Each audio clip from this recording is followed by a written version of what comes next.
ตอนที่11ไปทะเลกันเช้าวันอาทิตย์เวลา 9 นาฬิกาวันหยุดอีก1 วันของหนูน้อยจ๋าถือรีบตื่นแต่เช้าเพราะตื่นเต้นกับคำที่ภูสิตาเคยสัญญาไว้เด็กน้อยลุกขึ้นจากที่นอนอย่างไวเพื่อที่จะเข้าไปปลุกคุณแม่ซึ่งกำลังหลับอยู่จ๋าผลักประตูเข้าไปอย่างแรงเพื่อที่จะหวังว่าเสียงดังนั้นอาจทำให้คุณแม่ตื่นได้แต่เธอกลับต้องอึ้งเมื่อเห็นภาพโครงหน้าที่ภูสิตากำลังแต่งตัวจ๋าทำไมจู่ๆก็เข้ามาล่ะลูกภูสิตารีบหาเสื้อผ้ามาปิดเรือนร่างของเธอในขณะที่ลูกสาวเปิดประตูโพลงเข้ามาจ๋าคิดว่าคุณแม่ยังไม่ตื่นนะคะแฮ่จ๋าหัวเราะแห้งๆพลางเอามือเกาศีรษะด้วยความเขินอายแม่ตื่นนานแล้วจ้ะอาบน้ำแล้วด้วยว่าแต่หนูเถอะเพิ่งตื่นละสิ ภูสิตาแซวกลับแงเดี๋ยวจ๋าไปอาบน้ำก่อนนะคะพูดจบเด็กน้อยก็ออกจากห้องนอนภูสิตาทันทีเพื่อเตรียมตัวอาบน้ำแต่งตัวให้เสร็จทันคุณแม่ของเธอทางด้านภูสิตาเองหลังจากแต่งตัวเสร็จในชุดเสื้อเชิ้ตกางเกง3 ส่วนสีเรียบพร้อมด้วยทรงผมที่ปล่อยยาวสลวยสวัยใบหน้าที่ผ่านการตกแต่งมาเพียงพอประมาณไม่ได้จัดเต็มเหมือนเช่นตอนทำงานหญิงสาวลังเลใจอยู่พักหนึ่งว่าจะโทรบอกบัวล่วงหน้าก่อนดีหรือไม่เธอหยิบมือถือขึ้นมาดูอยู่ครู่หนึ่งก่อนจะใส่กลับเข้าไปในกระเป๋าไม่เป็นไรเดี๋ยวเกิดไปแล้วบัวไม่ว่างก็ไปกับจ๋า2 คนก็ได้นี่เธอพึมพำในใจทั้งยังคงจำเหตุการณ์ที่เกิดขึ้นเมื่อวานได้ขึ้นใจจึงยังไม่กล้าที่จะเจอหน้าบัวเท่าไหร่นักแต่ถึงอย่างไรเสียเธอก็อยากตามใจลูกสาวเมื่อภูสิตาเสร็จธุระส่วนตัวเธอกำลังจะไปตามลูกสาวที่ห้องแต่ทันใดนั้นเองเสียงเคาะประตูก็ดังขึ้นก๊อกก๊อกก๊อกคุณแม่เสร็จหรือยังคะเมื่อภูสิตาได้ยินเสียงลูกสาวเรียกหาเธอจึงรีบหยิบสัมภาระของตัวเองก่อนจะเปิดประตูทันทีทำไมเสร็จเร็วจังเลยคะปกติไปโรงเรียนไม่ได้เร็วแบบนี้นี่นาหญิงสาวผู้เป็นแม่เปิดประตูออกมาก็เจอลูกสาวในสภาพเสื้อผ้าหน้าผมเรียบร้อยดีภายในเวลาแค่ไม่กี่นาทีพร้อมทั้งของเล่นชิ้นเล็กชิ้นน้อยต่างๆที่จะเตรียมไปทะเลกันก็จ๋าตื่นเต้นนี่คะจ๋าหัวเราะแห้งๆพลางเอามือเกาศีรษะด้วยความเขินอายฮ่าโอเคจ้ะงั้นเราไปกันเถอะหญิงสาวผู้เป็นแม่พูดพร้อมทั้งจูงมือลูกสาวไปที่รถก่อนจะตรงไปยังหอพักบัวในเวลาต่อมาเมื่อทั้งคู่มาถึงหอพักบัวก็เป็นเวลาสายแล้วผู้คนบางส่วนทยอยลงกันมาเพื่อไปขายของในตลาดภูสิตาและลูกสาวมองหาบัวในขณะที่นั่งอยู่ในรถเด็กน้อยก็ได้ถามขึ้นว่าทำไมคุณแม่ไม่โทรหาพี่บัวล่ะคะจริงด้วยจ้ะภูสิตากำลังจะหยิบมือถือขึ้นมาเพื่อโทรหาบัวแต่ทันใดนั้นเองจ๋าก็ได้เห็นพี่สาวที่แสนดีเดินลงมาในชุดนักศึกษาเสื้อผ้าหน้าผมแลดูสะอาดตาสุดๆนั่นไงพี่บัวลงมาแล้วจ๋าชี้ไปทางพี่สาวและยิ้มด้วยความดีใจก่อนจะลงจากรถวิ่งตรงเข้าไปทันทีพี่บัวจ๋าเรียกบัวมาแต่ไกลพร้อมกับวิ่งเข้ากอดด้วยความดีใจในเวลาเดียวกันนั้นภูสิตาก็กำลังลงมาจากรถก่อนจะเดินเข้าไปหาทั้งคู่อย่างช้าๆบัวมองคู่แม่ลูกสลับกันด้วยสีหน้างุนงงที่จู่ๆทั้งคู่ก็มาโผล่หน้าหอพักแบบไม่ได้บอกกล่าวน้องจ๋ามาได้ไงคะเนี่ยบัวถามด้วยความประหลาดใจพลางแอบเอียงสายตามองภูสิตาเล็กน้อยจ๋าเขาอยากชวนเธอไปเที่ยวทะเลด้วยกันแต่ถ้าเธอไม่ว่างก็ไม่เป็นไรนะภูสิตาพูดขึ้นด้วยน้ำเสียงเรียบนิ่งคือหนูมีเรียนชดเชยด้วยคงไปไม่ได้ไว้บัวพูดยังไม่ทันจบจ๋าก็มากุมมือเธอไว้จ๋าตั้งใจมาชวนพี่บัวเลยนะคะถ้ามีพี่บัวด้วยต้องสนุกมากแน่ๆเลยจ๋าทำสายตาอ้อนวอนจ๋าลูกพี่บัวเขาต้องไปเรียนนะเราไปกัน2 คนก็ได้เนอะภูสิตาโน้มตัวลงมาพูดกับลูกสาวในขณะที่บัวมีท่าทีลังเลแต่จ๋าอยากให้พี่บัวไปด้วยนี่คะ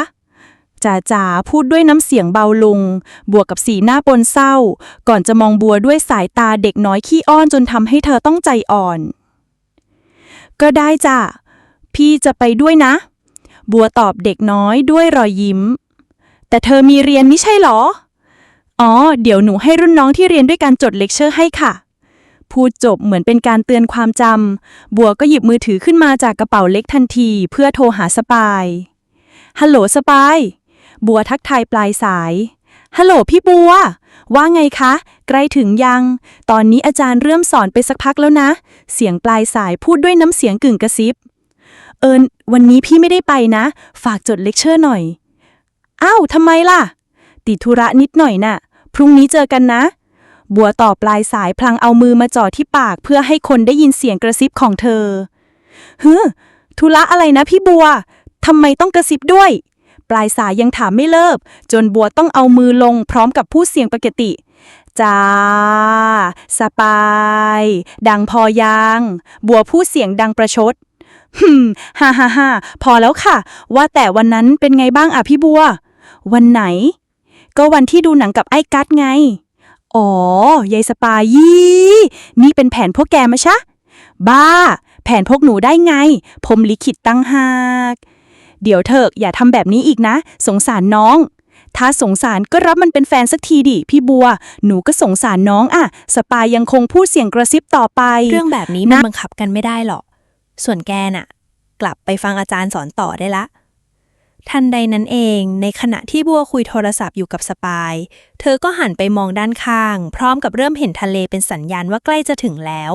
หลังจากนั้นเสียงจ้าจ๋าก็ดังขึ้นทะเลถึงแล้วเด็กน้อยดีใจเสียงสนั่นจนบัวสะดุ้งไปภูสิตาหันมาเห็นลูกสาวก็ยิ้มชอบใจใหญ่เสียงเด็กที่ไหนน่ะพี่บัวปลายสายถามขึ้นสปายแค่นี้ก่อนนะยังไงพี่รบกวนเรื่องเลคเชอร์ด้วยละกันนะขอบใจมากพูดจบบัวก็ตัดสายทันทีในขณะนั้นเองภูสิตาก็ได้หันมาคุยกับลูกสาวจ้าจ๋าหิวยังเอ่ยภูสิตาถามขึ้นยังเลยค่ะจ้าจ๋าอยากเล่นน้ำแล้วนี่เที่ยงตรงเลยคงร้อนแย่ไปหาอะไรทานเติมพลังกันก่อนดีกว่าเนาะจะได้เล่นเต็มที่เลยเด็กน้อยสีหน้าเริ่มเปลี่ยนสีโอ้ยท้องร้องแล้วหิวจัง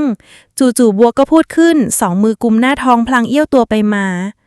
พี่บัวหิวเหรอคะเด็กน้อยหันมาถามบัวด้วยความเป็นห่วงในขณะที่ภูสิตาก็หันมามองบัวครู่หนึ่งก่อนจะหันกลับไปมองถนนต่อใช่จ้ะวันนี้พี่ยังไม่ได้ทานอะไรเลยจะเป็นโรคกระเพาะมิเนี่ยหญิงสาวแกล้งทำหน้างอให้เด็กน้อยสงสารคุณแม่คะงั้นเราแวะทานข้าวกันก่อนก็ได้ค่ะเด็กน้อยรีบหันไปบอกคุณแม่จ้ะภูสิตาตอบสั้นๆดีเลยทานข้าวกันเสร็จไปเล่นน้ำกันนะคะบัวพูดขึ้นเด็กน้อยรับคำด้วยการพยักหน้าพร้อมรอยยิ้มอันแสนหวานขอบใจนะภูสิตาพึมพำขึ้นด้วยน้ำเสียงเบาเสมือนพูดกับตัวเองแต่จริงๆแล้วเธออยากขอบคุณบัวที่ทำให้จ้าจ๋าเปลี่ยนใจได้บัวหันมามองภูสิตาครู่หนึ่งก็หันกลับมาก่อนจะแอบยิ้มอยู่เบาๆเช่นกันภูสิตาขับรถอย่างช้าๆเธอกำลังมองหาร้านอาหารที่อยู่ใกล้ทะเลที่สุดเพื่อที่จะได้ทานไปชมวิวไปเธอหันมองบัวและจ้าจ๋าที่นั่งชมวิวต้นสนอยู่ข้างนอกแดดร้อนมากแต่เมื่อเธอเห็นน้ำทะเลก็รู้สึกชื่นใจขึ้นมาทันทีในขณะที่ภูสิตากำลังหาร้านอาหารอยู่นั้นเธอก็ได้ถามตัวเองในใจว่านานเท่าไหร่แล้วนะที่ไม่ได้มาเที่ยวกับจ้าจ๋าแบบนี้ไม่สิต้องถามว่าเคยมาเที่ยวกับเจ้าจ๋าสักครั้งหรือเปล่าเถอะหญิงสาวขับช้าพอที่จะทำให้มองดูรถหลายต่อหลายคันขับผ่านไปเธอมองเห็นร้านรถเข็นต่างๆมากมายที่ตั้งอยู่ริมหาดมีหลายครอบครัวปูเสื่อปิกนิกกันทางเข้าด้วยกันริมหาดดูแล้วอบอุ่นใจเหลือเกินเธอเองก็อยากมีเวลาแบบนี้กับลูกสาวบ้างในขณะนั้นเองภูสิตาก็ได้ขับผ่านร้านหนึ่งอยู่ไม่ไกลจากหาดเท่าไหร่น่าจะพอมองเห็นวิวทะเลได้ชัดอยู่ไม่รอช้าเธอก็เลี้ยวเข้าร้านทันทีร้านนี้ละกันนะภูสิตาพูดขึ้นค่ะคุณแม่เด็กน้อยตอบรับได้ยิ้มแย้มเมื่อถึงร้านอาหารเป็นที่เรียบร้อยแล้วทั้งสามเข้าไปเลือก โต๊ะนั่งในเวลาต่อมา เป็นโต๊ะที่มองเห็นทะเลและผู้คนได้ชัดมาก บัวนั่งตรงข้ามภูสิตาและนั่งข้างๆจ้าจ๋าทั้งสามเลือกดูเมนูที่พนักงานมาวางให้ พร้อมทั้งพูดคุยกันพลางๆระหว่างอาหารมาเสิร์ฟว้าววิวสวยมากบัวพูดในขณะที่หันไปมองน้ำทะเลจากไกลๆน้ำทะเลดูใสมากเธอยิ้มรับลมที่พัดเข้ามาเธอคงเคยมาทะเลหลายครั้งแล้วภูสิตาถามขึ้นในขณะที่น้องมองบัวชื่นชมวิวทะเลอยู่เคยนะคะแต่นานมากเลยละค่ะตั้งแต่เด็กๆนู่นจริงเหรอคะพี่บัวจ้าจ๋ากับคุณแม่ไม่เคยมาทะเลกันเลยเด็กน้อยพูดแทรกด้วยน้ำเสียงตื่นเต้นทำให้บัวมองหน้าจ้าจ๋าด้วยความเอ็นดูงั้นก็เป็นครั้งแรกของจ้าจ๋ากับคุณแม่นะสิเธอถามจ้าจ๋าพลางลูบผมเธอเบาๆใช่ค่ะครั้งแรกเลย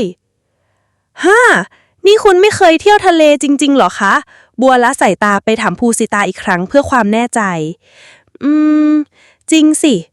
ฉันไม่ค่อยมีเวลาหรอกจนเธอเข้ามานี่แหละภูสิตาตอบด้วยน้ำเสียงเรียบนิ่งแล้วมันเป็นเรื่องที่ดีหรือเปล่าคะบัวถามด้วยน้ำเสียงกล้าๆกลัวๆดีสิจะไม่ดีได้ไง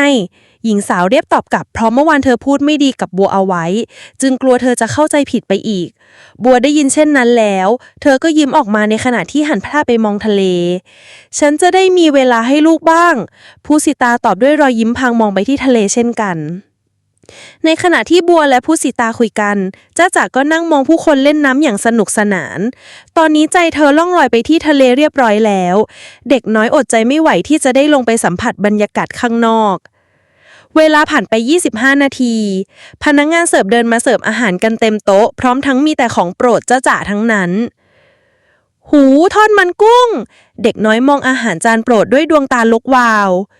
ของโปรดใครเอ่ยหญิงสาวผู้เป็นแม่ถามขึ้นจ้าจ๋าเองค่ะ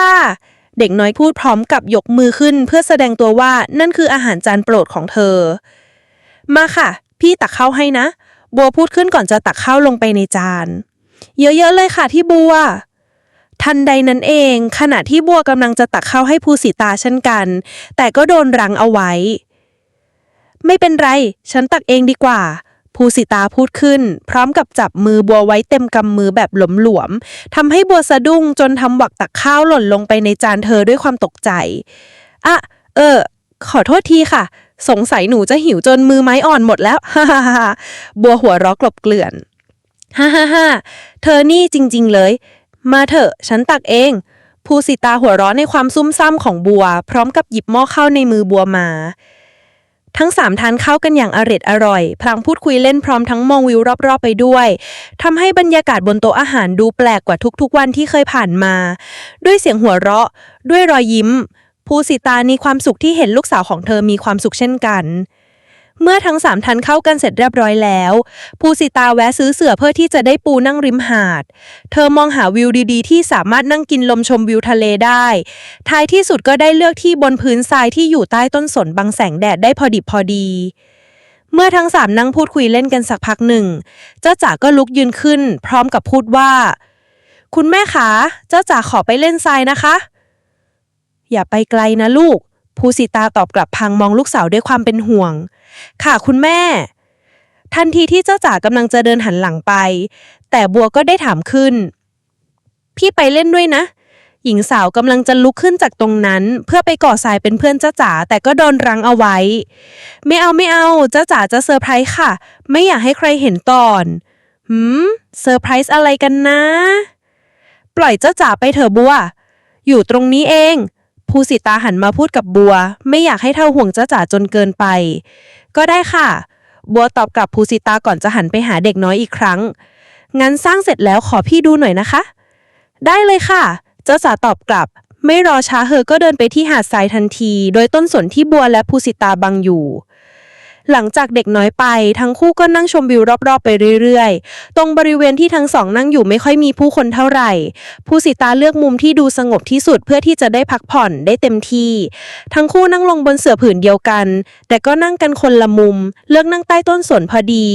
เพื่อที่จะได้บังแสงแดดโดยที่ทั้งคู่ไม่ได้พูดคุยกันแม้แต่คำเดียวเพราะต่างคนต่างก็ยังอึดอัดจากเหตุการณ์เมื่อวันอยู่จึงนั่งมองวิวน้ำทะเลสีฟ้าครามไปเรื่อยๆ เวลาผ่านไปพักหนึ่งนานพอที่ทั้งคู่จะเคลิ้มหลับได้รอบหนึ่งจนกระทั่งเด็กน้อยก็วิ่งเข้ามาหาด้วยท่าทางตื่นเต้นพี่บัวดีบัวคุณแม่ขาเสร็จแล้วไปดูเร็วค่ะว่าสวยไหมเด็กน้อยเข้ามาเรียกด้วยหน้าตาดูตื่นเต้นสุดๆเธอจูงมือพี่สาวและคุณแม่ให้ลุกขึ้นทั้งสองมองหน้ากันไปมาด้วยความมึนงงช้าก็ได้จ้าบัวพูดในขณะที่เด็กน้อยกำลังพาทั้งสองไปดูผลงานที่เธอสร้าง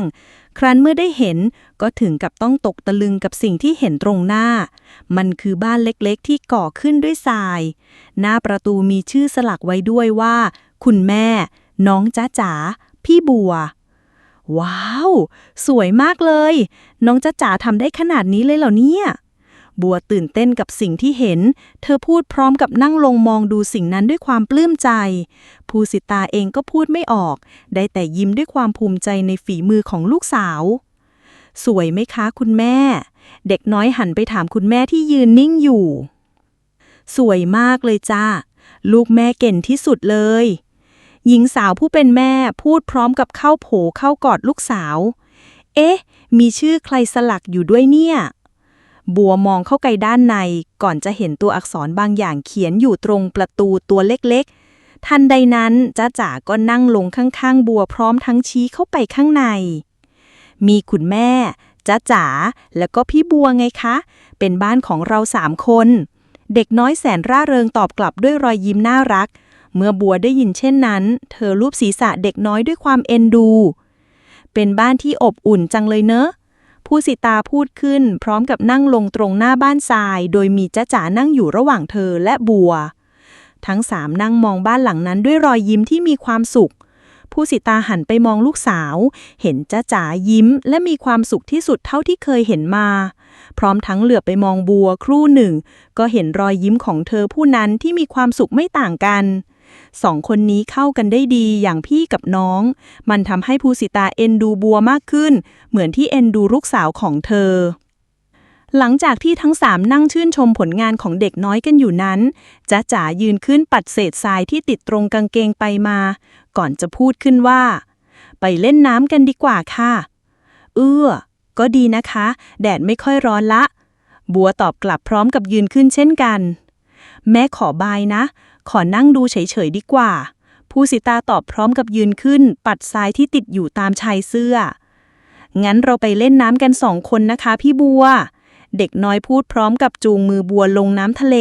ส่วนภูสิตาเองก็เดินกลับไปยังที่ของเธอเหมือนเดิมหญิงสาวนั่งดูทั้งคู่เล่นน้ำกันอย่างสนุกสนานพลางยิ้มตามไปด้วยอย่างมีความสุขในช่วงเวลาบ่ายแก่ๆแสงแดดไม่แรงมากนักมีสายลมพัดมาให้ชื่นกายชื่นใจบ้างเป็นเวลากลิ่นอายจากน้ำทะเลทำให้รู้สึกเย็นสบายพ่อค้าแม่ค้ารถเข็นในบริเวณนั้นทุกร้านต่างก็ขายดีกันหมดโดยเฉพาะน้ำมะพร้าวปั่นนมสดซึ่งเหมาะกับอากาศร้อนๆริมทะเลเป็นที่สุดในขณะที่ภูสิตานั่งมองบริเวณรอบๆอยู่นั้นบัวและจ๊ะจ๋าที่กำลังฝึกว่ายน้ำกันอย่างสนุกสนานก็ได้หันมามองเธอก่อนจะกระซิบกระซาบกัน2 คนแล้ววิ่งกันเข้ามาหาหญิงสาวที่นั่งอยู่บนเสื่อในเวลาต่อมาคุณแม่ขามีอะไรลูกภูสิตาตกใจที่เห็นทั้งคู่วิ่งกันมาด้วยท่าทางหอบเหนื่อยพร้อมทั้งลำตัวเปียกโชกจากการเล่นน้ำแต่ก็ยังยิ้มมีความสุขกันไปเล่นน้ำกันค่ะเด็กน้อยพูดพร้อมกับจับแอนหญิงสาวผู้เป็นแม่เพื่อให้เธอลุกขึ้นยืนไม่เป็นไรหรอกแม่นั่งรับลมตรงนี้ดีกว่าภูสิตาปฏิเสธลูกสาวไปแต่ถึงกระนั้นบัวก็เข้ามาช่วยจ๊ะจ๋าอีกแรงไปเถอะค่ะมาเที่ยวทั้งทีก็ผ่อนคลายหน่อยเฮ้ยเดี๋ยวหญิงสาวโดนทั้งคู่ลากลงทะเลด้วยความตกใจ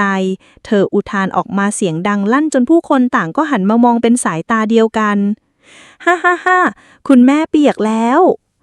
เด็กน้อยตัวแสบหัวเราะด้วยความชอบใจภูสิตาที่เปียกน้ำเธอเองก็หัวเราะออกมาเช่นเดียวกับดอกบัวที่มองดูเธอด้วยรอยยิ้มพร้อมเสียงหัวเราะที่สามารถทำให้ภูสิตาลงมาเล่นน้ำด้วยสำเร็จนี่วางแผนแกล้งแม่หรอภูสิตาถามส่งสายตาแหย่เล่นไปที่จ๊ะจ๋าลูกสาวตัวแสบของเธอจ๊ะจ๋าเปล่านะคะพี่บัวเป็นคนคิดเลยฮ่า อ้าวน้องจ๊ะจ๋าบัวตอบด้วยสีหน้างุนงงขณะที่เด็กน้อยทำสีหน้าไม่รู้ไม่ชี้ ทั้งนั้นแม่ต้องลงโทษคนแกล้งก่อน นี่แน่ภูสิตาพูดกับลูกสาวสายตาหันไปมองบัวก่อนจะวิทน้ำทะเลใส่เธอ คนโดนแกล้งกลับตกใจหันหน้าไม่ทัน เธอมองภูสิตาด้วยความแปลกใจที่ยองเล่นด้วยตามน้ำกันไป คุณแบบนี้ต้องเอาคืน นี่เลย บัวเอาคืนภูสิตาด้วยการวิทน้ำทะเลกลับใส่เธอ ทั้งคู่แกล้งกันไปมา เด็กน้อยตัวแสบที่ยืนดูอยู่หัวเราะออกมาด้วยความชอบใจ ฮ่าฮ่าฮ่าคุณแม่เปียกหมดแล้ว ทันทีที่ได้ยินเสียงหัวเราะเจียวเจ้าของเด็กน้อย บัวและภูสิตามองหน้ากัน พลางพยักหน้าวางแผนกันในใจด้วยรอยยิ้มมุมปากเจ้าเละก่อนจะหันไปช่วยกันแกล้งจ๊ะจ๋าด้วยการวิทน้ำทะเลใส่เธอบ้าง โอ้ยอย่ารุมจ๊ะจ๋าสิคะ ฮ่าฮ่าฮ่า